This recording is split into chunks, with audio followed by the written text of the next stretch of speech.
Hello बच्चों, कैसे हैं आप लोग। आशा करता हूं आप लोग भी मेरी तरह अच्छे होंगे। तो आज के इस वीडियो में हम करेंगे क्लास 10th के चैप्टर नंबर 1 के एक्सरसाइज 1.1। और अगर अभी तक आपने हमारे चैनल को सब्सक्राइब नहीं किया है तो चैनल को सब्सक्राइब कर लीजिए और डिस्क्रिप्शन में चले जाइए, वहां पर इंस्टाग्राम के लिंक को क्लिक करिए और हमें इंस्टाग्राम पे भी फॉलो कर लीजिए ताकि आप अपने क्वेश्चंस हमसे पूछ सकें। तो चलिए बिना देरी करते हुए हम अपनी इस वीडियो को शुरू करते हैं।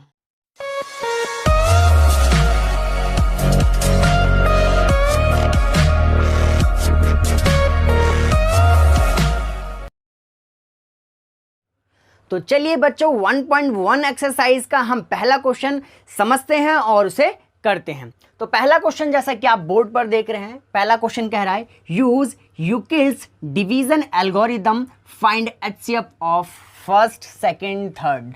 यानी हमें यूक्लिड्स का डिवीजन एल्गोरिथम यूज करके एचसीएफ निकालना है। क्या निकालना है? एचसीएफ निकालना है इस क्वेश्चन में। तो सबसे पहले हम समझ लेते हैं यूक्लिड्स डिवीजन एल्गोरिथम क्या होता है, उसको मैं आपको यहाँ पर साइड में समझा देता हूँ। देखो, यूक्लिड डिवीजन एल्गोरिथम कुछ और नहीं होता, जो आपने छोटी क्लासेस में डिवीजन करना सीखा है वही होता है। चलो मैं बताता हूँ कैसे होता है। जैसे मान लीजिए आप डिवीजन कर रहे हैं कुछ इस तरह से, यहाँ पर कोई अंदर एक नंबर होगा ए, उस ए को आप डिवाइड कर रहे हैं एक नंबर बी से। ठीक है, आप ए को डिवाइड कर रहे हैं बी से और आपका कोशिएंट मिलता है क्यू, और हो सकता है कि आपको रिमाइंडर भी आर मिल जाए। ठीक है, तो ये ऐसा आप कोई भी डिवीजन प्रोसेस से करोगे तो आपको ये चारों टर्म्स मिलेंगी। तो ये क्या होता है? ठीक है, ये तो होता है जो आपका बी होता है, यहां पर जिस नंबर से हम डिवाइड कर रहे होते हैं इसको बोलते हैं हम डिवाइजर। ठीक है, और ये जो ए होता है जो डिवाइड हो रहा होता है उसको बोलते हैं डिविडेंड। ठीक है, और ये जो यहां पर हमें मिलता है इसे बोलते हैं कोशिएंट। कोशिएंट, और ये हमें मिलता है reminder.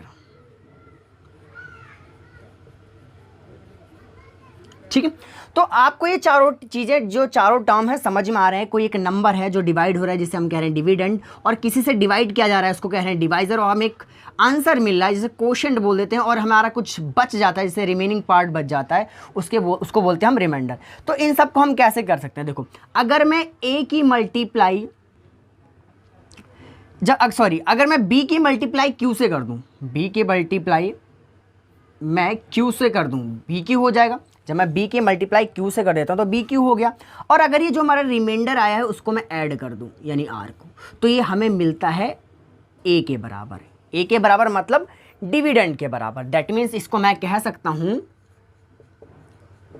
Dividend is equals to divisor multiply में कोशिएंट प्लस में रिमाइंडर। ठीक है, तो इसी को हम कहते हैं डिवीजन एल्गोरिथम। इसी को क्या कहते हैं हम?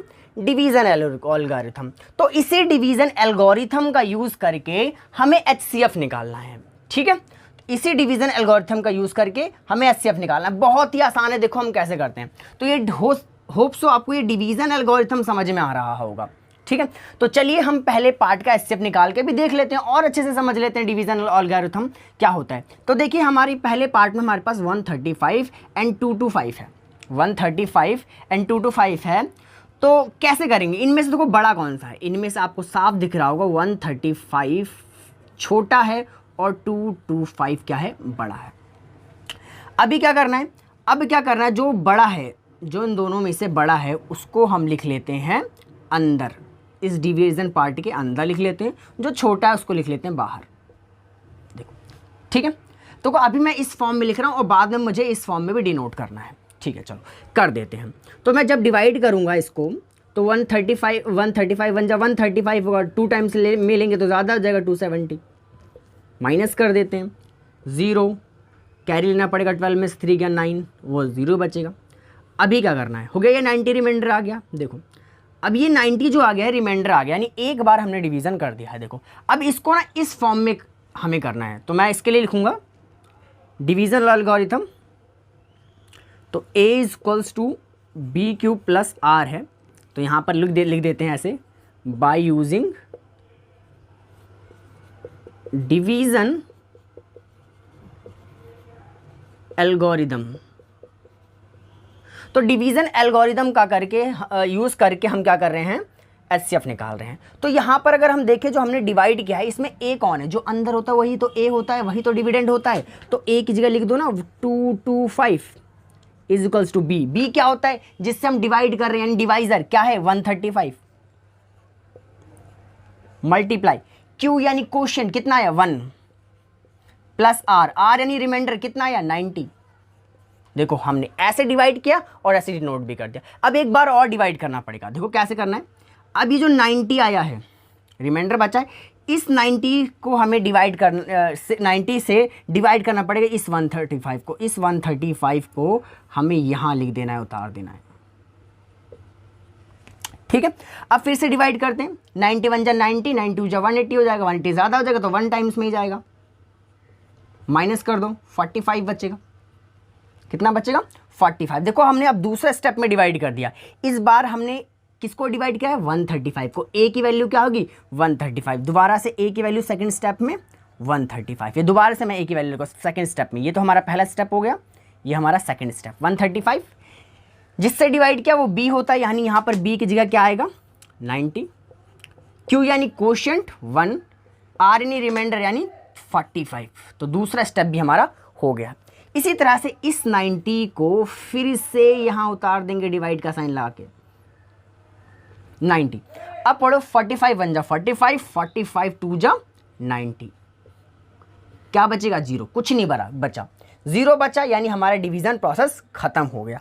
ठीक है, तो लास्ट में हमने जिससे डिवाइड किया है 45 से डिवाइड किया है 45 ही एचसीएफ है, 45 ही क्या है हमारा एचसीएफ है। लास्ट स्टेप में जिससे डिवाइड किया और आंसर हमें मिला 0, मतलब रिमाइंडर मिला हमें 0, तो हम कहेंगे वही हमारा क्या है एचसीएफ कहलाएगा। बस इसको इसमें कर देते हैं, डिवीजन एल्गोरिथम के फॉर्म में लिख देते हैं। चलो लिख देते हैं।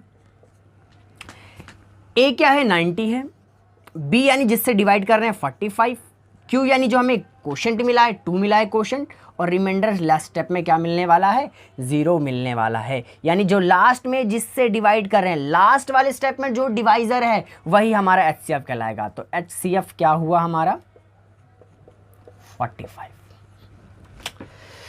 तो ये आपको पहला पार्ट समझ में आया होगा। तो चलिए इसी तरह हम सेकंड पार्ट को भी कर देते हैं। तो चलिए सेकंड पार्ट यहां पर कर देते हैं। Second part, second question part क्या हमारा 196 जो है छोटा है 38220 से। तो यानी अगर मैं डिवाइड करूंगा तो मुझे क्या करना पड़ेगा, मुझे 38220 को अंदर रखना पड़ेगा क्योंकि ये बड़ा है, और 196 को हमें बाहर रखना पड़ेगा। तो चलिए डिवाइड करते हैं। तो 382 है, 196 1 जा 196, 2 टाइम इसमें ज़्यादा हो जाएगा तो 1 टाइम में ले जाते हैं। 196 माइनस कर देते हैं, 12 में से 6 जाएगा 6, 7 बचेगा, 17 में से 9 जाएगा 8 बचेगा, और 2 में से 1 जाएगा 1 बचेगा। ठीक है, फिर क्या करेंगे हम इस 2 को उतार लेंगे। ठीक है, हमने 2 को उतार लिया। जहाँ तक ये 9 टाइम्स में जाने वाला है तो 9 टाइम्स में कर लेते हैं। 9 टाइम्स में क्या आने वाला है 9 6 जा 54 का 4 कैरी 5, 9 9 जा 81, 81 और 5 86 कैरी 8 लगेगा, 9 1 जा 9, 9 और 8 9 और 8 17, माइनस कर देते हैं। 12 में से 4 जाएगा 8, 15 में से 6 जाएगा 9, 7 में से 7 जाएगा 0, और ये भी 0, 98 बचेगा। अब ये 0 बचा, इस 0 को उतार लेते हैं। इस 0 को उतार लेते हैं। ये जहाँ तक है 5 टाइम्स में जाने वाला है। 5 6 जा 30 होता है, 30 का 0 कैरी 6, 5 9 जा 45, 45 का कैरी 3 लगा था, 45 और 3 48, 48 का 8 कैरी 4, 5 1 जा 5, 5 और 4 9। यानी ये पहले स्टेप में ही जब हमने डिवाइड करा ये पूरी तरह से कट गया। पहले स्टेप में ही हमारा ये पूरी तरह से कट गया। तो चलिए बाय यूजिंग डिवीजन एल्गोरिथम लिख देते हैं इसको। बाय यूजिंग डिवीजन एल्गोरिथम, तो जब हम लिखेंगे तो डिवीजन एल्गोरिथम क्या होता है, a equals to B Q plus r. आपको पता है ए क्या होता है, डिविडेंड होता है। डिविडेंड कितना है इसमें, पहले केस में 38220 is equals to B, B यानी डिवाइजर यानी 196, क्यू यानी क्वोशंट कितना मिला 195 प्लस रिमाइंडर क्या मिला 0, यानी पहले ही स्टेप में हमारा रिमाइंडर क्या आ गया 0, यानी पहले स्टेप में हमने जिससे डिवाइड किया वही हमारा क्या होगा HCF, यानी 196 क्या होगा हमारा HCF। तो HCF इज इक्वल्स टू 196। ठीक है, तो इसी तरह हम कर देते हैं अपने थर्ड पार्ट को भी। चलिए थर्ड पार्ट में, यहाँ थर्ड पार्ट में क्या है 867 जो है ग्रेटर है 255 से। तो आपको तो पता ही है जो बड़ी वाली वैल्यू होती है उसको हम अंदर लिखते हैं और जो छोटे वाली वैल्यू होती है उसको बाहर लिखते हैं। तो कितनी टाइम्स में जाएगा, या 3 टाइम्स में जाएगा, 4 टाइम्स में ज़्यादा हो जाएगा। करते हैं 3 5 से 15, 15 का 5 कैरी 1, 3 5 से 15 16, 16 का 6 कैरी 1, 3 2 6 6 7 माइनस करते हैं 7 में से 5 गया 2, 6 में 6 गया 0, 8 में से 7 गया 1, तो कितना बचेगा 102। देखो पहला डिवाइड का स्टेप हमने कर दिया है, तो इसको बाय यूजिंग डिवीजन एल्गोरिथम लिख देते हैं ना, बाय यूजिंग डिवीजन एल्गोरिथम। चलिए, तो डिवीजन एल्गोरिथम क्या कहती है, A equals to B Q plus r. A यानी डिविडेंड कितना है 867 इज इक्वल्स टू बी, इसको बी का मतलब डिवाइजर, डिवाइजर कितना है 255, क्यू यानी क्वोशंट कितना है 3, आर यानी रिमाइंडर कितना है 102। तो पहला स्टेप हमारा डिवाइड का हो चुका है। तो चलिए सेकंड स्टेप के लिए हम क्या करना है, हमें ऐसे डिवाइड का साइन बनाना है और इस 255 को यहाँ पर लिख देना है 255। चलिए डिवाइड करते हैं 102 को, कितने टाइम्स में जाने वाला ये, तो 2 टाइम्स में जाएगा, 3 टाइम्स में ज़्यादा हो जाएगा, 2 टाइम्स में करते हैं तो कितना होगा 204 हो जाएगा। माइनस कर देते हैं, कितना बचेगा 51 बचेगा माइनस करने पर। तो हमने सेकंड स्टेप भी डिवाइड का कर दिया है, तो चलिए लिख देते हैं। तो हमारे केस में ए क्या होता है डिविडेंड, डिविडेंड कितना है 255, लिख देते हैं 255 इज इक्वल्स टू डिवाइजर क्या है 102, क्वोशंट क्या मिला है 2 मिला है, रिमाइंडर क्या मिला 51। तो यानी सबकी वैल्यू हमने दूसरे स्टेप में भी लिख दिया। तो चलिए एक और स्टेप होगा इसका भी।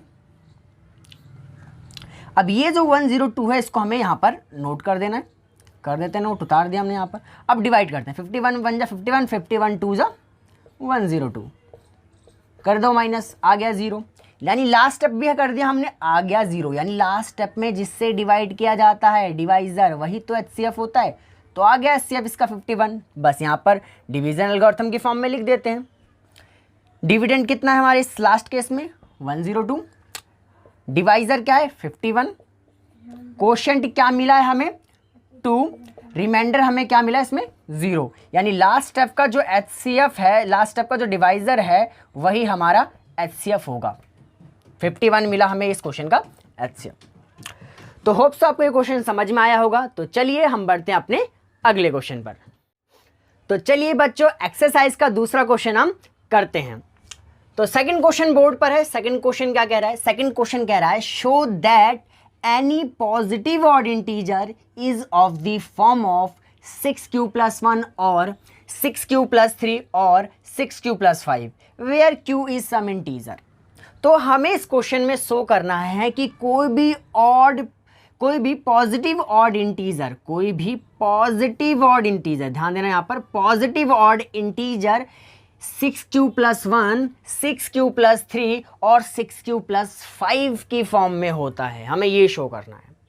ठीक है, तो हमें तो पता नहीं ना किस फॉर्म का होता है, हमें तो बस ऐसा बोला गया है इस क्वेश्चन में कि इस फॉर्म का शो करिए। तो चलिए करते हैं इसका सॉल्यूशन। तो मान लेते हैं, तो हम लेट कर लेंगे सबसे पहले, लेट ए, आप कुछ भी मान सकते हो, मैं ए मान रहा हूँ, आप बी क्यू सी जो मर्जी मान लो। Let A B any positive odd integer. तो हमने मान लिया कि ए कोई पॉजिटिव ऑड इंटीजर है, जैसे क्वेश्चन में बोला गया, क्वेश्चन ने बोला पॉजिटिव ऑड इंटीजर, तो आप पॉजिटिव ऑड इंटीजर मानेंगे। क्वेश्चन में बोलता है पॉजिटिव इवन इंटीजर, तो आप क्वेश्चन में मानेंगे let A B any positive odd integer, sorry even integer. Even बोलेगा तो आप इवन मान लेना, ऑड बोलेगा तो आप ऑड मान लेना। तो जैसे हमारे क्वेश्चन में क्या दिया था, हमारे क्वेश्चन में ऑड दिया था तो हमने ऑड मान लिया है। तो अब इतना मानने के बाद अब हमने पहले क्वेश्चन में देखा था डिवीजन एल्गोरिथम क्या होता है, तो डिवीजन एल्गोरिथम का यूज यहां पर करेंगे। तो मैं लिखूंगा बाय यूजिंग डिवीजन एल्गोरिथम। तो डिवीजन एल्गोरिथम का मैं यूज करता हूं। तो क्या थी डिवीजन एल्गोरिथम? डिवीजन एल्गोरिथम थी a equals to B Q plus R, जहां पर हम जानते थे a क्या है, b क्या है, q क्या है, r क्या, हमें सब पता था। a था डिविडेंड, b था डिवाइजर, q था कोशेंट, r था रिमाइंडर। पर यहां पर थोड़ी सी कंडीशन भी होती है, जो r होता है यानी जो रिमाइंडर होता है वो हमेशा, ठीक है, हमेशा क्या होता है, जीरो से बड़ा या फिर बराबर होता है। रिमाइंडर हमेशा जीरो, या तो जीरो आएगा या तो जीरो से बड़ा आएगा, लेकिन हमेशा b से छोटा आएगा। b यानी डिवाइजर, जिससे डिवाइड कर रहे हैं उससे हमेशा छोटा होगा, तभी तो रिमाइंडर कहलाएगा। तो ये कंडीशन होती है। और हमें क्वेश्चन में क्या दिया है, bq+3, bq+3, ठीक है, bq+3, सॉरी क्वेश्चन में दिया है 6q+1, सॉरी bq+3 नहीं, 6q+1 दिया है, 6q+3 दिया है, 6q+5 दिया है। तो अगर आप कंपेयर करेंगे डिवीजन एल्गोरिथम तो देखो ये वाला पार्ट कुछ इस तरह से दिया हुआ है, ठीक है। तो यानी जो q के साथ है एक्चुअली में वो क्या है, 6 है, और यहाँ पर q के साथ क्या है, b है। दैट मीन्स हमें पता चल गया है कि यहाँ से b की वैल्यू क्या है, एक्चुअली b की वैल्यू 6 है, क्योंकि q के साथ जो है वही b है, यानी 6 है यहाँ पर q के साथ, तो वो क्या हुआ, b की वैल्यू हमें 6 मिल गई। इसी तरह से अगर b की वैल्यू हमें 6 मिल जाती है तो हमें r की वैल्यू भी पता चल जाती है। r की वैल्यू क्या होती है, 0 से बड़ी और b से छोटी, 0 के बराबर। तो यानी r की वैल्यू हम 0 भी लेंगे और 1 भी लेंगे, 2 भी लेंगे, 3 भी लेंगे, 4 भी लेंगे, 5 भी लेंगे, पर 6 नहीं लेंगे, क्योंकि b की वैल्यू है 6 और r की वैल्यू b की वैल्यू से छोटी होती है। 0 तो होती है और छोटी होती है b से, यानी b की वैल्यू 6, तो हम r की वैल्यू 0 से लेकर 5 तक ले लेंगे, b से छोटा ले लेंगे। समझ गए?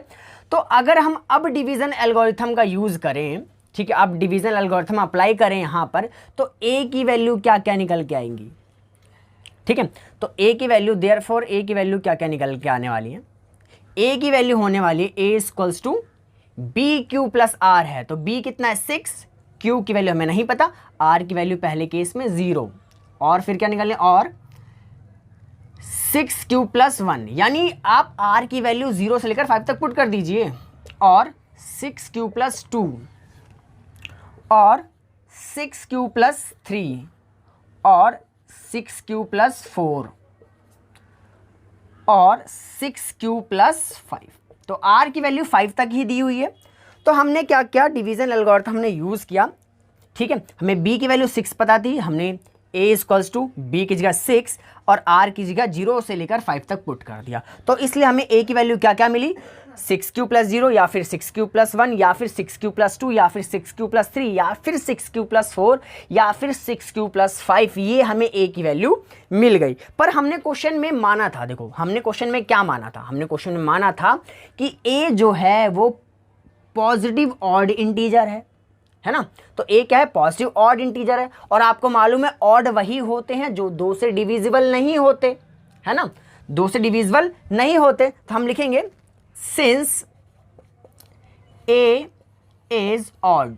अब क्योंकि a ऑड है तो a ऑड है, therefore we can't take 6q+0 और 6q+2 और 6q+4।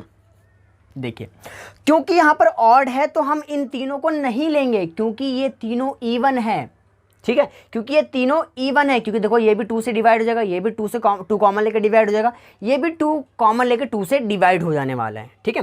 तो ब्रैकेट में हम लिख भी देंगे, ब्रैकेट में लिख देंगे they are divisible by 2, divisible bye,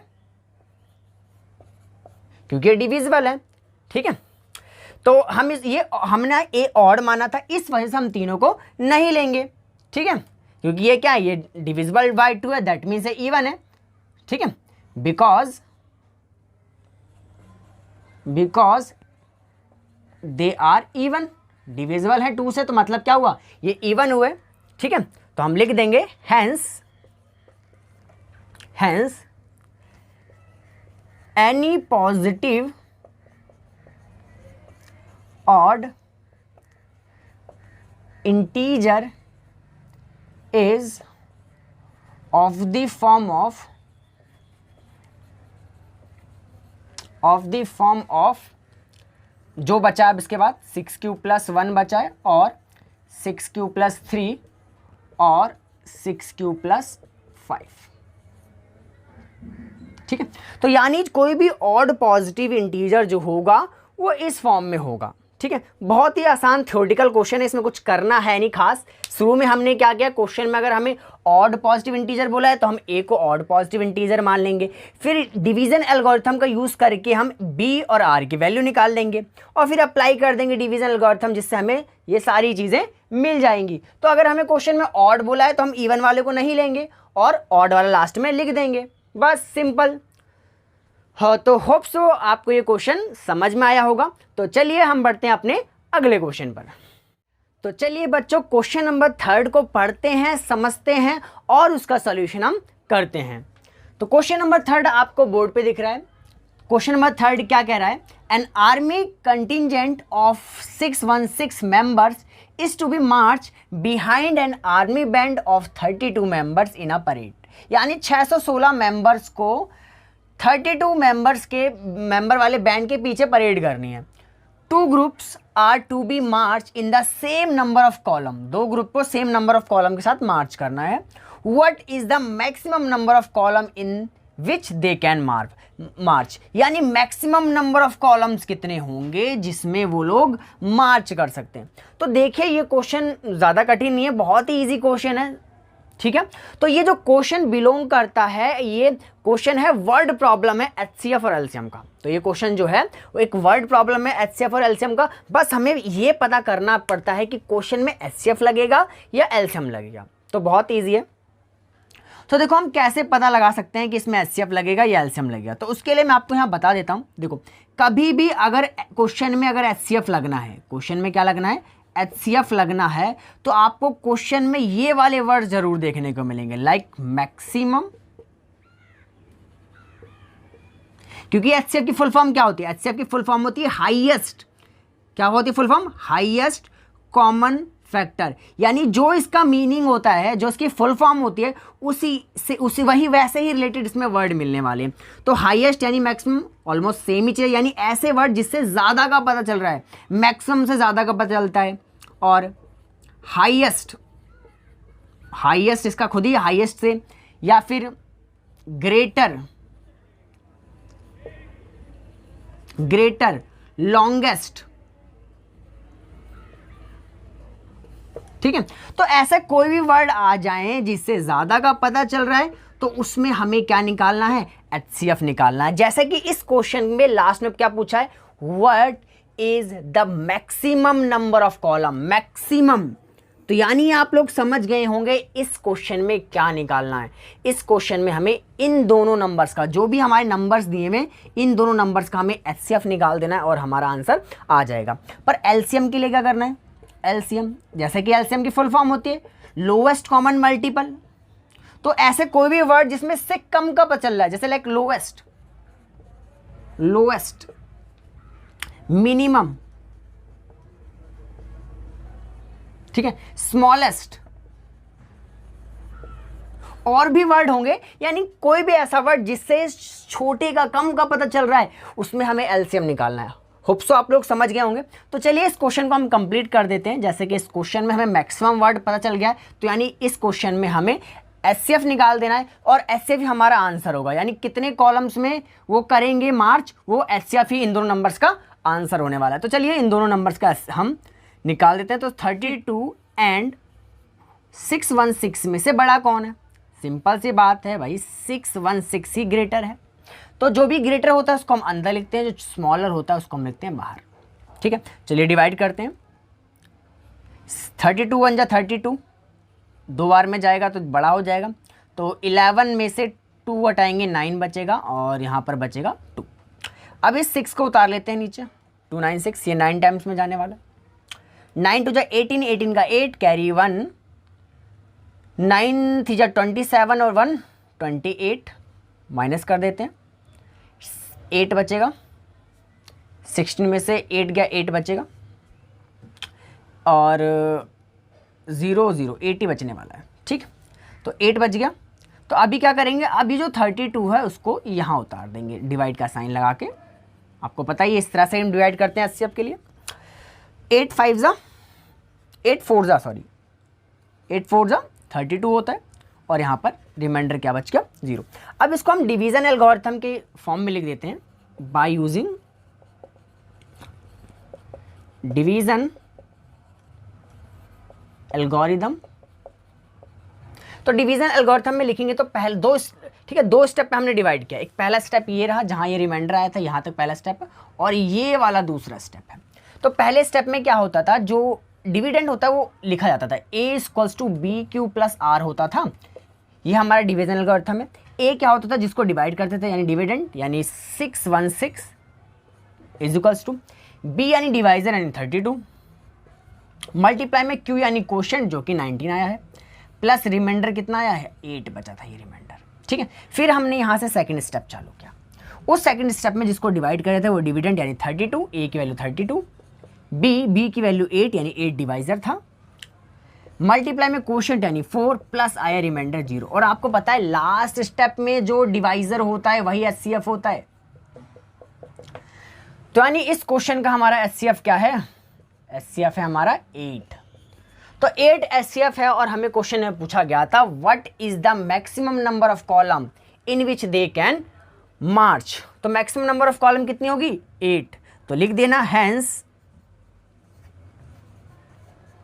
maximum number of column is 8, क्योंकि हमारा HCF क्या आया है, 8।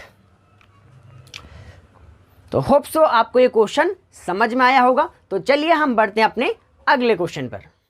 तो चलिए बच्चों फोर्थ क्वेश्चन करते हैं और समझते हैं। तो फोर्थ क्वेश्चन बोर्ड पर है। फोर्थ क्वेश्चन क्या कह रहा है, use Euclid's division lemma to show that square of any positive integer is either of the form 3m और 3m+1 for some integer m। तो यानी इस क्वेश्चन में कहा गया है कि यूक्लिड्स डिवीजन लेमा या फिर यूक्लिड्स डिवीजन एल्गोरिथम दोनों एक ही चीज़ है। इसका यूज़ करके हमें शो करना है कि square of any positive integer is either form of 3m और 3m+1।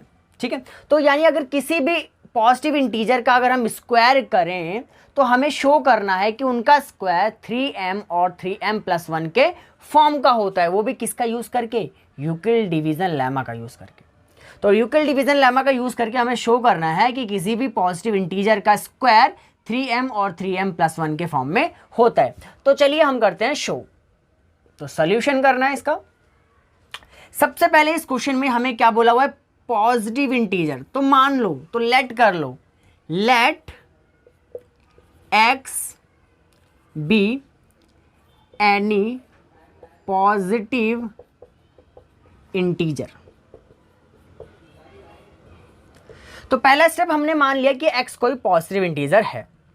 ठीक है, अब यहां पर ये शो करना है 3m और 3m+1 के फॉर्म का होता है। देखो जो भी क्वेश्चन में दिया हुआ है, ठीक है, उतना ही शो करना है। 2 दिए हुए तो 2 ही शो करेंगे। ठीक है, देखो हमने सेकंड क्वेश्चन किया था, याद करो सेकंड क्वेश्चन में हमने शो किया था कि किसी भी कोई भी positive odd integer 6q+1 6q+3 6q+5 के फॉर्म का होता है। हमने सेकंड क्वेश्चन में शो किया था। तो यहाँ पर हमने x को कोई भी पॉजिटिव इंटीजर माना है। तो पॉजिटिव इंटीजर होता किस फॉर्म में है हमें सेकंड क्वेश्चन से पता चल गया था।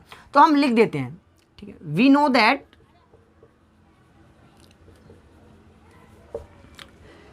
Any positive we know that any positive integer, यानी जिसको हमने x माना है कि x कोई पॉजिटिव इंटीजर है। We know that any positive integer is of the form of, यहां पर 3 दिया तो आप भी 3 ले लो, 3 पर यहाँ m दिया है, आपको m नहीं लेना क्योंकि m तो शो करना है, तो हम लेंगे q, m की जगह कुछ और ले लो, मैंने q लिया, आप कुछ और लो, और 3q + 1। यहाँ पर 2 दिया है तो हम भी 2 ही लेंगे, 2 से ज़्यादा नहीं लेंगे। तो देखो हमने कहा कि x कोई पॉजिटिव इंटीजर है, जैसे क्वेश्चन ने बोला था कि पॉजिटिव इंटीजर का स्क्वायर शो करना है, इस फॉर्म में होता है, तो हमने मान लिया x कोई पॉजिटिव इंटीजर है और कोई भी पॉजिटिव इंटीजर इस फॉर्म में होता है। यहाँ पर 3 है, हमने भी 3 ले लिया, ठीक है। या यहाँ पर जो भी होता है उसका मल्टीपल यहाँ ले लो, वो सबसे छोटा मल्टीपल लेना है या सबसे छोटा फैक्टर लेना है, ताकि हमें कैलकुलेशन करने में ईजी हो। जैसे मान लो यहाँ पर अगर 9 होता तो 9 का मल्टीपल 3 है ना सबसे छोटा, तो आप 3 ले लो, फैक्टर 3 है ना 9 का सबसे छोटा, तो इस तरह से ये ले लो। चलो तो ले लिया। अब यहाँ पर x जो है वो 2 है, एक 3q है, एक 3q + 1 है, तो यहाँ पर 2 केस बनेंगे। सबसे पहले केस 1 में x जो होगा वो 3q के बराबर होगा, ठीक है।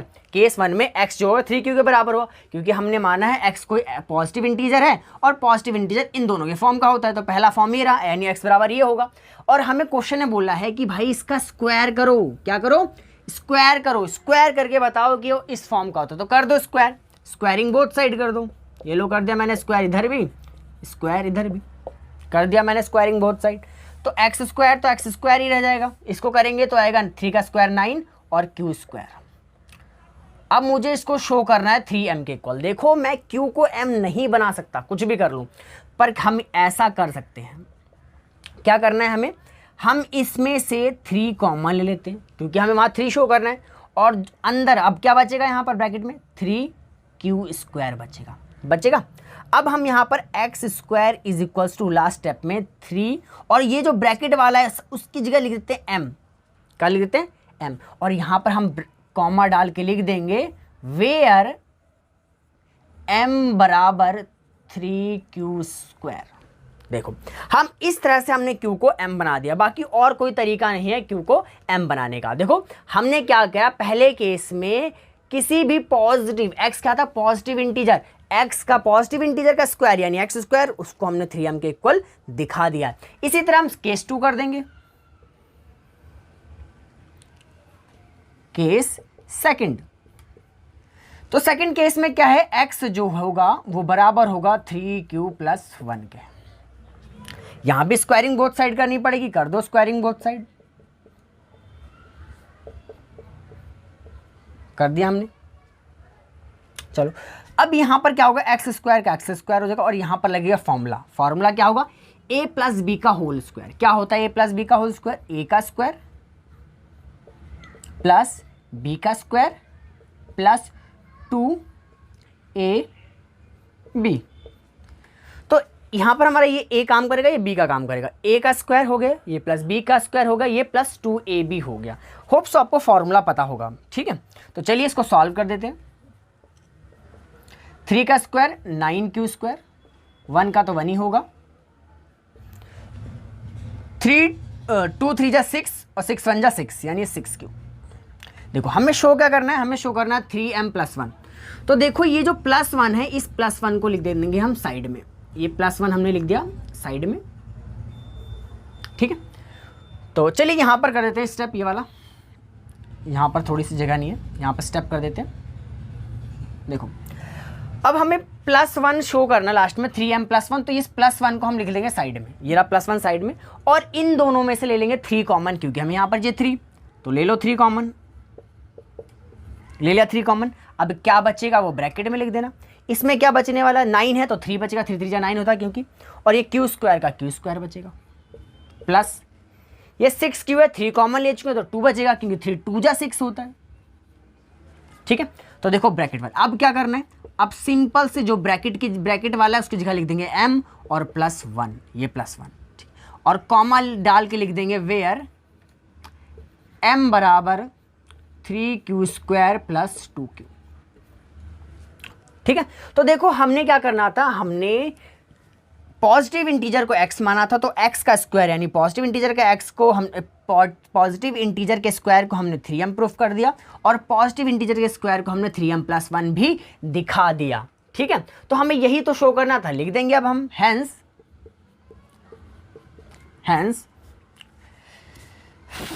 स्क्वायर ऑफ यहीं से लिखना है क्वेश्चन से, स्क्वायर ऑफ एनी पॉजिटिव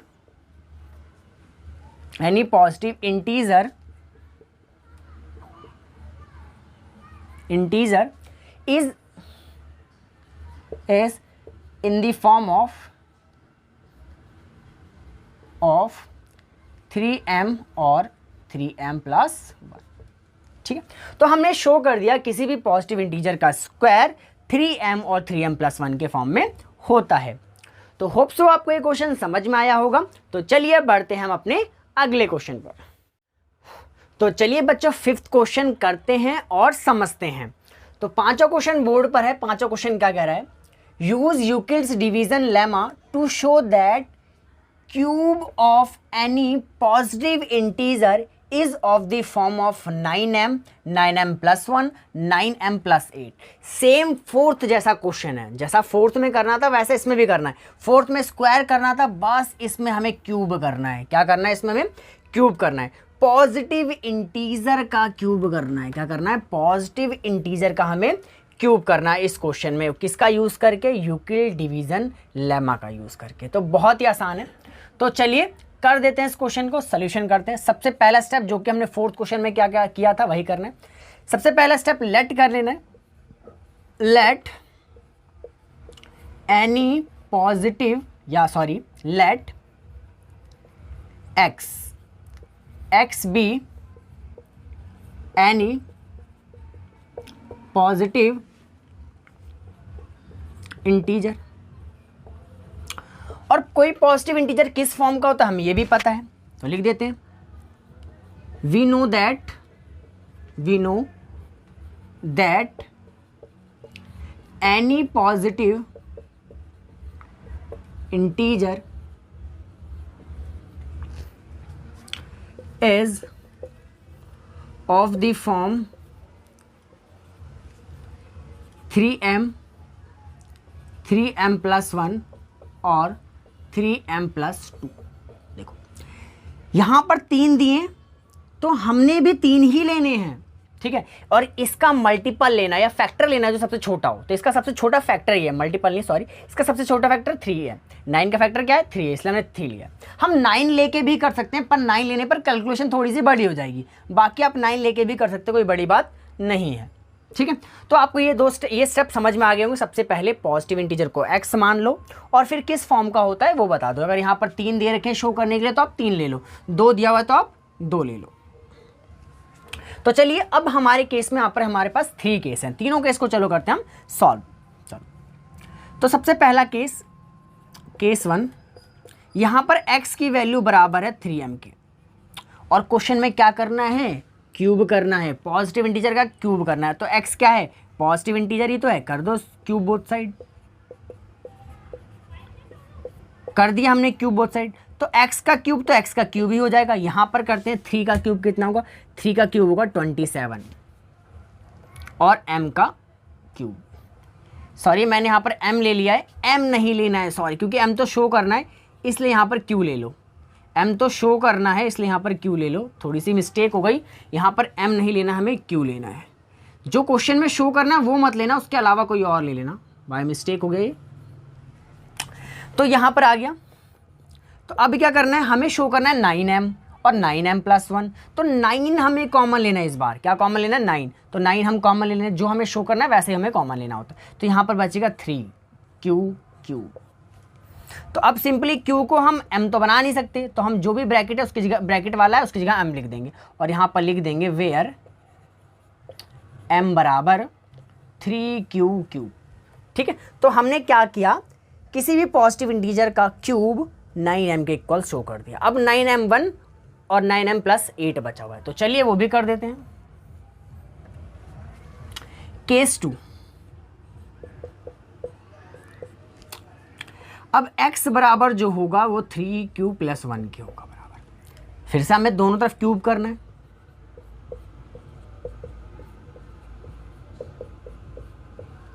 अब यहां पर एक फॉर्मूला यूज होगा, फॉर्मूला है a प्लस बी का क्यूब। यहां पर मैं फॉर्मूला लिख दे रहा हूं, a प्लस बी का क्यूब। फॉर्मूला क्या होता है, a का क्यूब प्लस b का cube plus 3a square b plus 3ab²। ठीक है, तो इस फॉर्मूले को मैं यहाँ पर अप्लाई करने वाला हूँ। ठीक है, तो चलो करते हैं। एक्स का क्यूब तो एक्स का क्यूब हो जाएगा, ये फॉर्मूला ए का क्यूब प्लस बी का cube plus 3a² plus 3ab²। चलो सॉल्व कर देते हैं। एक्स का क्यूब तो एक्स का क्यूब हो जाएगा, 3 का क्यूब 27 और क्यू का क्यूब, 1 का क्यूब 1 ही होता है यहाँ पर। इसको पहले स्क्वायर वाले को सॉल्व करते हैं। 3 का स्क्वायर 9, 9 की मल्टीप्लाई 3 से होगी 27 क्यू स्क्वायर, 27 क्यू स्क्वायर। यहाँ सॉल्व करते हैं, 3 3 या 9 क्यू और 1 का स्क्वायर 1 ही आएगा, तो यार 9 क्यू ही आने वाला है। तो हमें शो करना है 9m + 1, तो +1 को पहले हम साइड में लिख देंगे, ये +1 लिख देते हैं साइड में, और यहाँ पर ये x³ आ गया बराबर। तो ये टर्म और ये टर्म, इन तीनों टर्म में से ले लेंगे 9 कॉमन।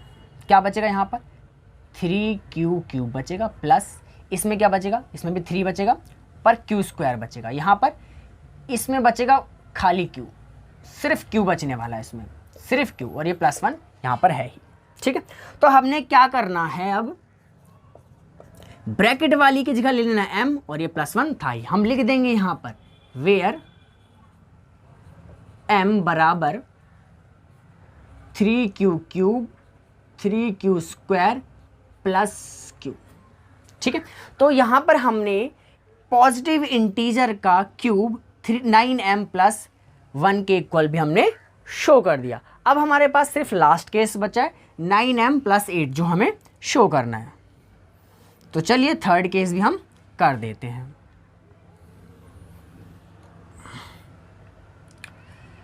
ठीक है, तो चलिए यहां से कर देते हैं केस थर्ड।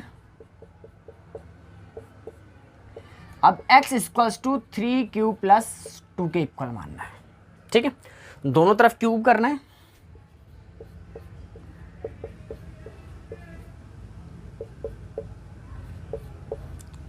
तो यहां भी ये वाला फॉर्मूला यूज होने वाला है, a + b का होल क्यूब कर देते हैं। x का क्यूब तो x का क्यूब ही रह जाएगा। ठीक है, a का क्यूब प्लस b का cube plus 3a² b plus 3ab²। तो चलिए सॉल्व कर देते हैं। तो x का क्यूब तो x का क्यूब ही रहने वाला है, यहाँ पर इसका क्यूब करते हैं। तो 3 का क्यूब 27, q का क्यूब और 2 का क्यूब यहाँ पर 8। यहाँ पर इसको सॉल्व करते हैं। 3 का स्क्वायर 9, 9 3 जा 27, 27 की मल्टीप्लाई 2 से होगी तो 54 आ जाएगा, 54, और यहाँ पर q का स्क्वायर प्लस, इसको सॉल्व करते हैं। 2 का स्क्वायर 4 हो जाएगा। ठीक है, और ये 3 3 जा 9, 4 और 9 कितना होगा 36, और ये q का q। तो अब हमें क्या शो करना था 9m + 8, तो +8 को लिख देंगे हम साइड में, +8 को क्या लिख देंगे हम साइड में, x³ बराबर, और बाकी जो बची टर्म है 1 2 3, तीनों टर्म से हम ले लेंगे कॉमन 9। क्या क्या बचने वाला देखिए, यहाँ पर बचेगा 3q³ प्लस यहाँ बचेगा 9 कॉमन लिया तो 9 6 54 होता तो 6q² बचेगा, और यहाँ 9 4 36 होता है तो इसलिए 4q बचेगा। ठीक, तो ये बचेगा 9 कॉमन लेने के बाद। तो हम सिंपल सी बात है भाई, q को तो m बनाया नहीं जा सकता, इसलिए जो ब्रैकेट वाला है उसकी जगह हम m लिख देंगे, और +8 तो हमारा लास्ट में लिखा ही था। और हम यहाँ पर बता देंगे कि भैया m की जगह हमने क्या रखा है, वेयर m बराबर 3q³ plus 6q² plus 4q। हमने यहाँ पर ये बता दिया कि m किसकी जगह हमने रखा है। तो लास्ट में एक लाइन और लिख देनी है कि भैया हैंस, ऊपर लिख दे रहा हूं मैं, hence cube of any positive integer, cube of any positive integer is of the form of 9m + 1 और 9m + 8। तो किसी भी पॉजिटिव इंटीजर का क्यूब 9m + 1 और 9m + 8 की फॉर्म का होता है। तो होप सो आपको ये क्वेश्चन समझ में आया होगा। होप सो आपको ये सभी क्वेश्चन समझ में आए होंगे। अगर आपको वीडियो पसंद आई है तो वीडियो को लाइक कर देना, वीडियो पे कमेंट कर देना और हमारे चैनल को सब्सक्राइब कर देना।